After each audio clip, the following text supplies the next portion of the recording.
Hey, Hawkeye fans. Happy Tuesday. Chad Leistikow of the Des Moines Register. Tyler Tachman of the Des Moines Register. Looking dapper over there, Tyler. You got a nice little, what is that, a fleece or a sweater? What do you got there? I don't know. It's a little quarter. Is this a quarter zip? Is Quarter, that there what you you? go. Yeah. It's hard for me Look to at tell with the I'm. lighting. Yeah. Don't sleep on my style, man. Don't sleep Well, on my yeah, style. it's improving. You're doing well. You're doing well. Um, Iowa Minnesota week here, Tyler Tashman. Obviously, a trophy game week, and the Hawkeyes have a chance here to close this block at 3-0.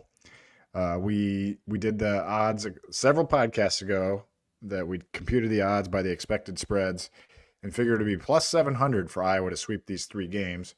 Now, obviously, the Penn State spread switched a lot after the firing and the loss of their quarterback. But now the Hawkeyes are heavily favored to move to 3-0 this week against a very good, very solid, I should say, Minnesota team. Both teams 5-2 overall, 3-1 in Big Ten play. And really, I think the optimism on the Iowa side, Tyler, is probably surrounding Mark Gronowski, the way he played against Penn State, the way his knee looked. That would be my guess why the line is so high. It's about minus 9.5 right now. And you wrote about Mark today, so I thought that would be a great place to start this week. Is how is Mark Gronowski's health, Tyler? Yeah, he says it's continuing to progress. So it seems like even after 130 yards on the ground and two rushing touchdowns, that he obviously put some tread on the tires in that game, but the knee seems to continue to move in the right direction. And he said basically that he feels like the bye week will be huge for him. His hope is to get back to 100%. He said he's still not there yet, but the hope for him is to be able to get back to 100%. And Iowa just has that one more game before the next bye, and then he gets another extended rest. So that I guess is what the optimism is about him continuing to get healthy. And the other thing I think with in terms of just this matchup in general, this is going to sound kind of cliche, but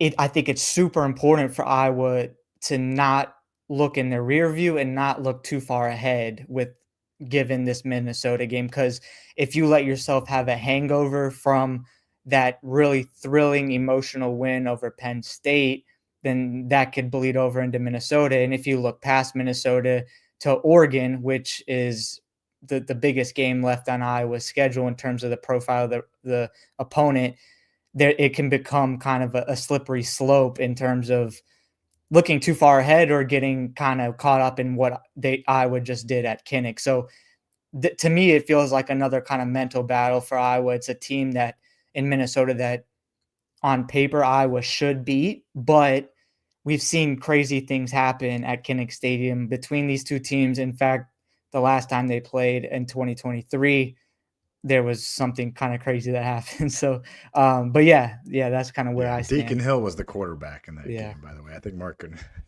we're not pronouncing Mark Gronowski the greatest quarterback in Iowa history, but he definitely is a winner and definitely has given Iowa a huge boost in that offense. I mean, you look back at that Penn State game, rewatching it, you're just reminded again that they didn't get stopped in the second half. Other than a field goal attempt, they scored on every second half drive after they trailed 21-10. So Gronowski doing some good things. He did say, I didn't hear this, but some other reporters were saying this, that Gronowski did admit that his knee injury has impacted his throwing. Obviously, the passing numbers weren't there on Saturday, but to be fair, they only threw twice in the second half, 2 for 2 for 17 yards, because the run game was so good and so effective. They averaged more than 10 yards per carry in the second half. So, I guess just with Gronowski, one thing that stood out in the story you wrote is just he's looking forward to that next bye week. So again, he's not 100%. But he's such a gamer. It feels like he's going to make it through. He's going to give it everything he's got this week, obviously. And he was there with shorts on. That was the first time he'd had shorts on in an interview too. So it was kind of interesting. I was kind of, I mean, I'm not checking the guy out, but I was looking at his knee. Just like, does it look like unusual or in any way? And he honestly looks normal to me. Yeah, he had like tape on there. I don't Yeah, it's know. like, yeah, like There's like a kinesiology tape. Yeah. yeah, I don't know the exact term for it, but it looks like kind of like it kind of snakes around like his leg. Mhm. So it wasn't like his knee was just wrapped around with like duct tape or something, but it was whatever medical term you want Yeah. to use. You But know, the if you thing, put that so stuff on, you should shave your legs, let me tell you, because oh, is it? I've used Is some it of that stuff before, and I didn't, and it's just, oh, it's so painful to pull off. you Anyway, just it's like getting waxed almost or something? yeah, Oh, probably, I don't jeez. know, but Oh, okay. Oh, you anyway. were talking about it like you Well, it knew. hurt. No, it did hurt, but I Oh, don't know okay. what it's like to get waxed. But Oh, well, me yeah, neither, but I just yeah, figured that I was assume that's what it feels like. yeah. No, so I mean, obviously Mark Gronowski's legs are a big topic of conversation, and he said two of his favorite players growing up, Michael Vick and Tim Tebow, both who in different ways were really effective with their legs. And I think there's one that pretty obviously Mark Gronowski resembles more than the other, with being Tim Tebow, with his running style being more of a power runner, where Michael Vick just had an incredible speed. But he kind of modeled his game a little bit after those two guys. And you can see it with Tebow now, like the influence that has on his running game. And he also said like, so he was like growing up, he would be number 7 and number 15 for Michael Vick and Tim Tebow. And I did a story right before the season on Mark Gronowski, and I went back and checked to see. I had some photos that his mom had sent me from his like youth years, and I'm gonna try to show it in front of the camera here, but there's him number 7 with his dad, youth football, Yep, and confirmed it. then That looks like a 7. Yep. and then number 15. So that's you can see the one Yeah. right there. So, anyways, Yeah. it He was was kind of telling the so truth. He's a yeah. truth teller. Yeah. It's a little backstory to like how that's been a part of his game, because he he put up big running numbers at South Dakota State, but he has like exceeded my expectations of how impactful his legs were going to be at Iowa. Like I thought they would be a factor, but you could easily make an argument that his ability to run the ball has been a bigger factor than his passing ability so far. Yeah, definitely. I'm just looking at the season stats now, and Gronowski has 60. So he's tied for the team lead in carries with Kamari Moulton at 67. So he's averaging, nearly 10 carries per game, which is way over his career average. I think his career average was 6 or 7 carries a game at South Dakota State. Now that includes sacks, of course. Now he hasn't given up too many sacks, but he has a net positive of 289 yards, and of course, the 10 rushing touchdowns. He has 10 of Iowa's 18 rushing touchdowns this season. The other 8, 3 by Xavier Williams, 2 by Kamari Moulton, 2 by Caden Weech, and 1 by Hank Brown. Yeah, no question. Yeah, 289 yards passing. I'm sorry, rushing. Only 811 passing. And I know that's getting a lot of attention this week, especially from Iowa State fans. They love to harp on that. Nebraska fans have chimed in a lot too. So very critical of Gronowski's passing yardage, but Iowa fans seem perfectly content right now with the winning that he is doing. And so I guess that's could they do more in the passing game? Sure, obviously. I think the deal is that he just hasn't been as good of a passer that you want him to be. So Tim Lester has leaned into the legs a little bit more. Couldn't do that much against Wisconsin. Didn't matter against Wisconsin. Kind of had to go to the legs. I felt like that's what happened in the Penn State game. Down 21-10. You think about that 38-yard run by Gronowski. It was like, okay, it was a quarterback draw call. It's like, okay, we're going to use your legs now. Okay, like we're going to have to go to that card. We didn't want to have to play that card, but we do.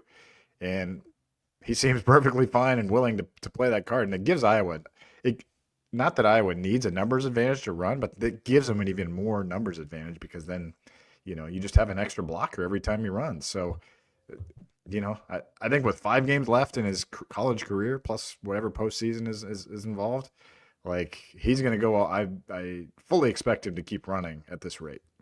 And it's not like the interception he threw against Penn State, that wasn't his fault. He put a good ball on Jacob Gill and he wasn't able to haul it in. So it's like the reason that Iowa's passing game hasn't clicked, it's not all on Mark Gronowski. There's been other instances where Iowa's receivers haven't been able to deliver their side of the bargain. And like you said, there's a lot of conversation about is Iowa, can Iowa's passing game catch up?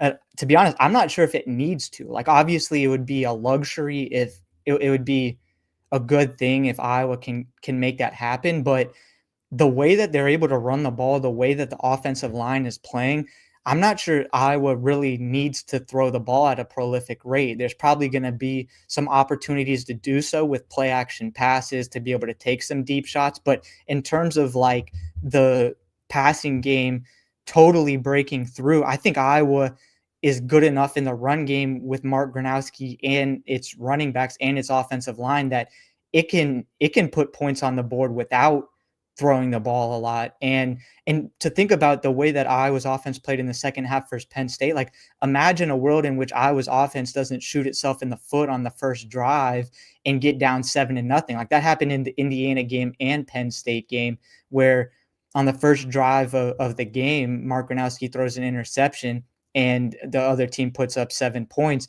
If Iowa can just like, not only maybe if they could get off to a fast start, but not just simply not gift the other team 7 points to start the game.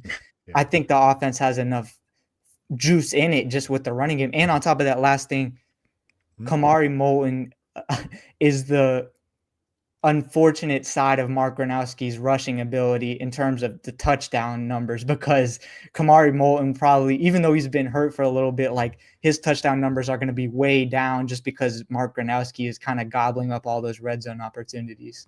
Yeah, and as we pointed out, I can't remember if we did in the podcast, but I know I put it. It was a featured thing in my column on Sunday morning. Was that that 3rd and goal carry from the 4 was supposed to go to Moulton, and Gronowski made the decision in the moment to keep it, and it was obviously a great decision. He scores off to the left. They cut it to 21-16, and that helped the Hawkeyes get back to it. So Gronowski, selfish player, Mark Gronowski. Hogging the touchdowns. No, but to your point, by the way, Kamari Moulton's like the most team first guy there is. Like he's always been very, very, whoever's doing well, I'm always going to support. And he like genuinely means it. He's like the happiest guy in the world when things are going well. What was I going to say about Gronowski? Oh, the points per game. Iowa is at, Tim Lester said in my summer pod with him that he wanted to. The goal was 30 points a game this year for the Hawkeyes. They were 15.4 in Brian Ferentz's final year, 2023. They got to 27 plus last year, and they are right now at 29.9, Tyler. And, Minnesota doesn't have like a great defense. Now they held Nebraska to 6, so worth watching. Certainly Oregon's going to be a challenge. At USC will be a challenge. Michigan State, they should be able to score. At Nebraska, we'll see. But the path is there, right? I feel like for them to get to 30 per game. And really, if they just, the running game to me is at the highest level it's been now. The offensive line, right? Would you agree? Yeah. They just set the most yards per carry in a game since 2012 on Saturday against Penn State. Yeah. So if they can just throw a little bit more passing in there, this offense could really be clicking, and I think that's the trick this week against Minnesota. Yeah, but it's just with the running game, it's like there was a point during the Penn State game where I was just like, Iowa just needs to run the ball. Like that's why I don't think the passing game is a huge hurdle right now, just because it was just like I'm not sure who can stop Iowa from running the ball. Like I'm curious to see if Oregon can stop Iowa from running the ball, or I don't know if USC can. Like I'm just not sure that there's many teams out there left on Iowa's schedule that can really stop the run. So it's just like I think you just run the ball and lean into that as much as you can before, and until someone shows that they can stop it on a consistent basis. Let's talk about tight ends. We talked about, speaking of the passing game, there's really been very little production at tight end. And now DJ Vanami is injured. He may not play this week, but he may. I was surprised to see that because his right arm was in a sling on the sideline Saturday night. Played only 5 snaps against Penn State. But Addison Ostrenga confirmed will return to the Hawkeyes in 2026. He had not yet redshirted. Now he would have got a medical redshirt anyway, let's be honest, because of the Achilles rupture or tear. But he still has a regular redshirt year he can use. So he will redshirt. He will come back to the Hawkeyes in 2026. Makes sense because you wouldn't want to try to go to the NFL draft recovering from an Achilles tear, especially when you had very little production this year. But that's a huge. Let's talk about Addison just for a second here. I mean, that's just a huge. I mean, that's what a recruit that's going to be for Jeremy Hecklinski or whoever's starting next year for the Hawkeyes. Yeah, and it gives you that experience, that veteranship, and I mean, I don't know, is that like a thing where could he be back by like game 1 of 2026? Because I would think so. Yeah. I mean, I'm not sure the exact timeline of because he got hurt in week 2 basically of this season. But Yeah. I mean, I mean, I that's don't just know that for sure, but I yeah, think yeah. that you know I mean, that's just it's a tough realistic. Yes. yeah, and that's a tough injury to come back from, like kind of in the ACL type where for someone who has to put so much where running is such a big part of the game, blocking, being explosive. So you hope that he is able to get through his rehab and recovery as smoothly as possible. But for the future of Iowa's passing game, I mean, the tight end position is not only this season, but the last few seasons, it I don't think it has lived up to the tight end you perception that people have. And not all of that is on the shoulders of the tight ends because the passing game just hasn't been there. The people throwing the ball, the quarterback play hasn't been there. But in terms of trying to kind of get that back on track and thinking about what pieces could be there offensively in 2026, it's a positive development and something else that Tim Lester will be able to have in his bag of tricks. Uh, Hayden Large played the most snaps by far of any tight end this past Saturday. Kirk Ferentz today on my question to him about the tight ends really praised him as playing outstanding football right now for the Hawkeyes. That's one of those things where you're not seeing much tight end production in the pass game. I mean, not much production anywhere in the pass game, honestly, but tight ends definitely have not been used much at all. I'll list off the receiving totals for Iowa tight ends this year. Vaname, 10 for 64. Large, 6 for 29. Zach Ortworth, 4 for 48. Addison Ostrenga, 1 for 8. And that is it. That is it. Those are all your tight end catches for the 2025 season. But, little wrinkle here, Tyler. Thomas Meyer may see some snaps, to quote Kirk Ferentz against Minnesota. True freshman has yet to play. Could play 4 games of these next 5 and get a red shirt. Postseason doesn't count. So definitely going to be watching Thomas Meyer. He's been on the travel roster, so he's making those road trips. So he's close. And, one of the top prospects in their 2025 class.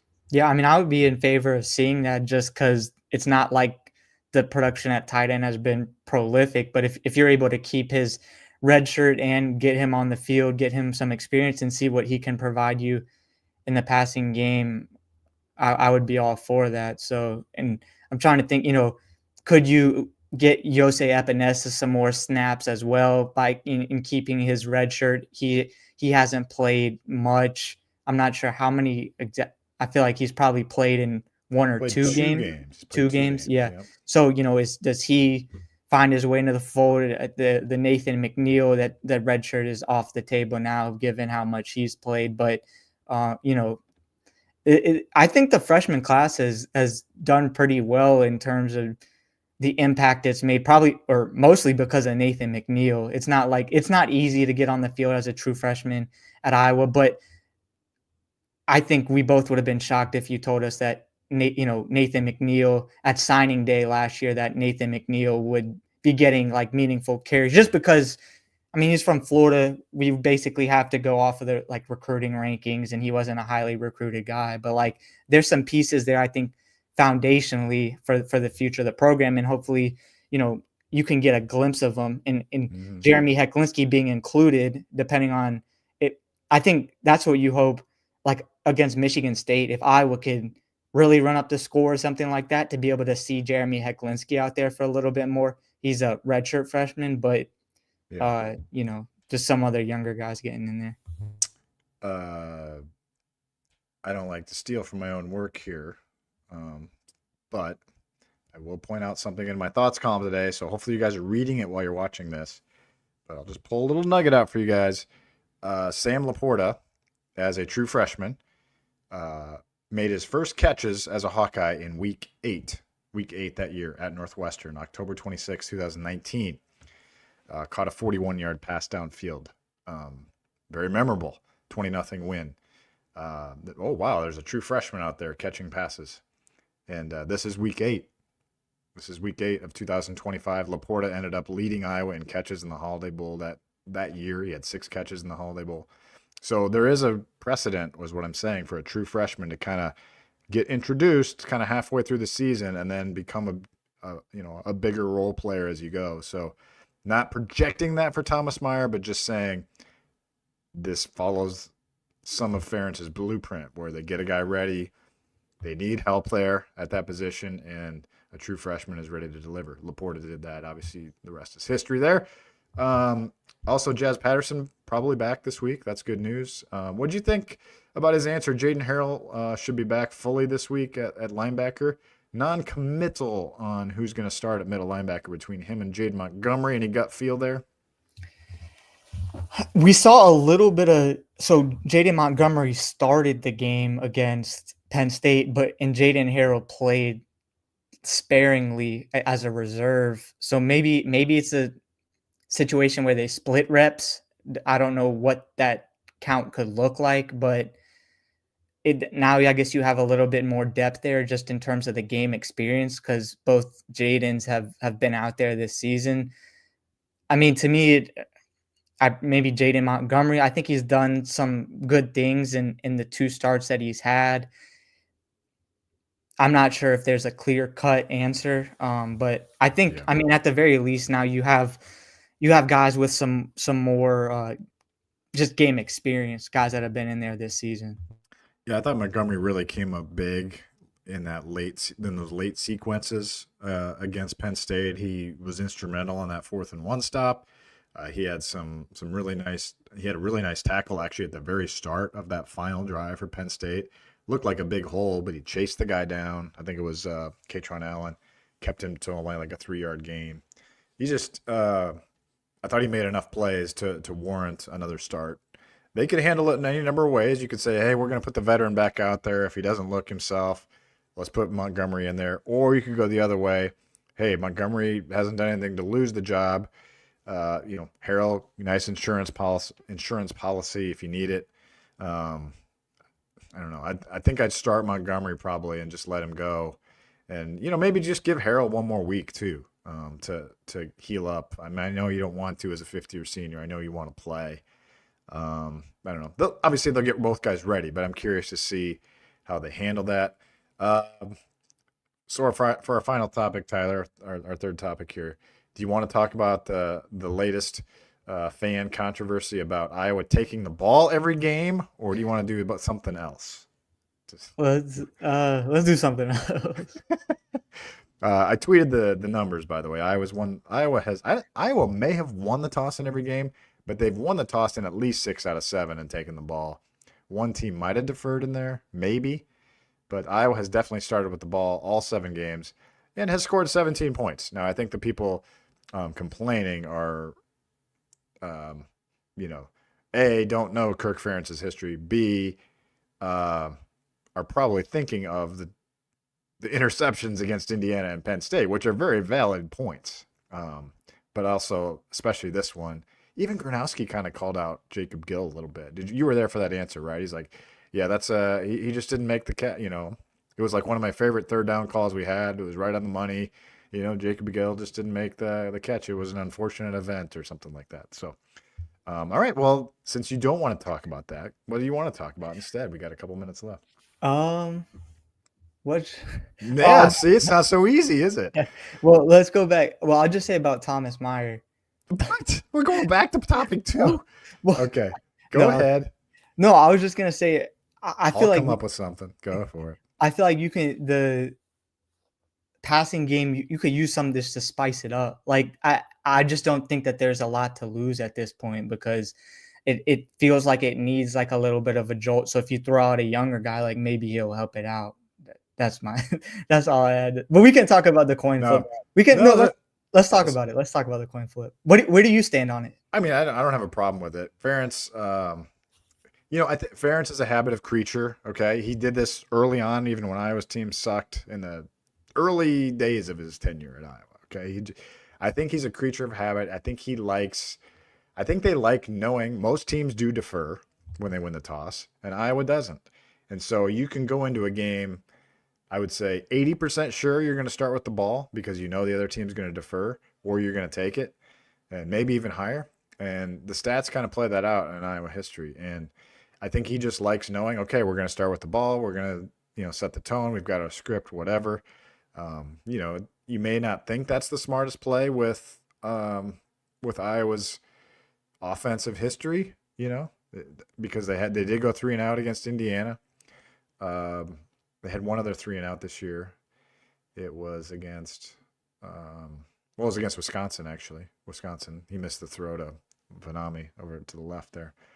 But they did score on the first drive against first game, Albany. It was a field goal. That was the one he short-armed to Phillips.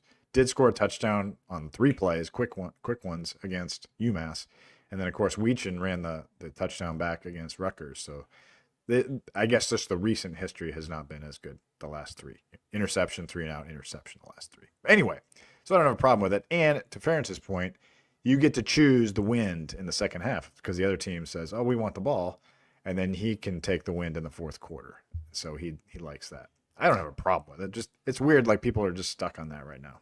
Yeah. Well, I think at what point does habit a creature become being too stubborn, I guess, is the point I have, because if you're going to take the ball, I mean, the last thing you want to do is turn it over on the first possession and dig yourself a hole, which is what Iowa did against Indiana and Penn State. Now, I don't know if this is part of Kirk's rationale, but this is part of it that I do like Iowa getting the ball first to open the game, is that it means Iowa's defense is on the field to start the second half. And usually teams will defer because they want their offense to have the ball to start the second half, which would give them a chance to get points. But in this case, Iowa's better half of the team is the defense. So you put the best players basically in the better facet of the game on the field to start the second half and kind of maybe grab some momentum instead of having a 3-and-out and then things snowballing from there.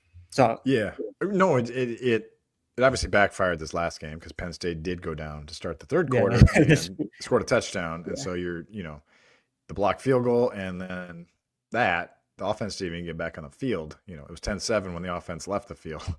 It was 21-10 when they got back on the field the next time. So, I get it. I think the other thing is, and maybe he does, I don't even really think he thinks it through that much, honestly. He just said he was hard-headed about it. But I think another thing you could say is a benefit for Iowa, that it usually has a good punter, and obviously Reese Dakin's a pretty good punter. So even if you do get stalled, you feel like you can theoretically, the other team back inside the touchback mark, which is a 25. You feel like your punter could, you feel like your offense should be able to get a few first downs on the script. And if you have to punt it, hey, the other team starts its first drive at its own 9-yard line, let's say. That's happened a lot in Iowa history, I would say. So I don't think it honestly doesn't matter. I think just coaches, when they defer, I think they like to just have the ball to start the second half, like in whatever game situation it is. But the way Iowa plays, it plays better if it can get a lead. So I get it. I don't have a problem with it. And the weird thing is that Iowa has been like unnaturally bad with the script offensively. Because usually you think about there's sometimes teams.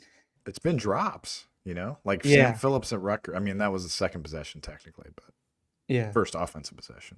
But it's like you usually think about there's sometimes like bad offenses. They'll like go out and so. I'm from Chapel Hill, so I watched North Carolina do this in their very first game of the season against TCU. They went down, scored very first possession of the game, and then the rest of the game was a disaster. But sometimes you see like bad offenses have really good starts to games because they're really good on the script. And then once they get off of that, things kind of go off the rails. And it almost feels like it's the opposite with Iowa. Like they're not able to find some success for whatever reason, whether that's a turnover, a drop, what have you. They're not good on the script. And then as the game goes on, like even like the Rutgers game too, where Caden Weegan returned the opening kickoff, but the way that Iowa's offense toward the latter stages of the game with, Mark Gronowski kind of putting together that really clutch drive, that they seem to be better just kind of off script. And maybe that's a credit to Mark Gronowski's ability to run too. Like he can kind of make plays outside of the pocket and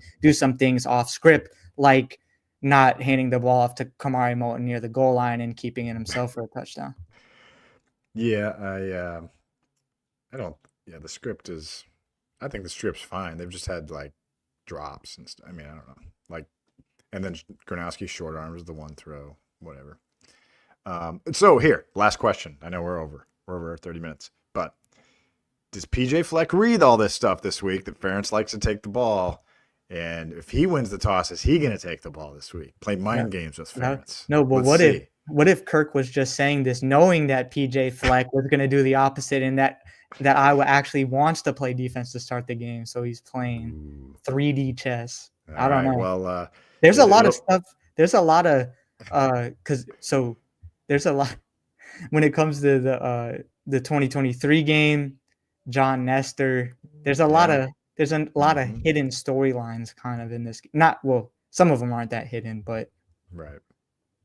Well, it's a big game, and we will, as always, preview Iowa, Minnesota, or whatever the game is, Iowa, Minnesota this week on our Wednesday Hawk Central radio show. Tyler and I will be back with you tomorrow on Hawk Central, and of course Saturday evening with our post-game podcast right here on our Hawk Central YouTube page. We appreciate you joining us every week, 3 times a week. Chad Leistikow, Tyler Tachman saying so long.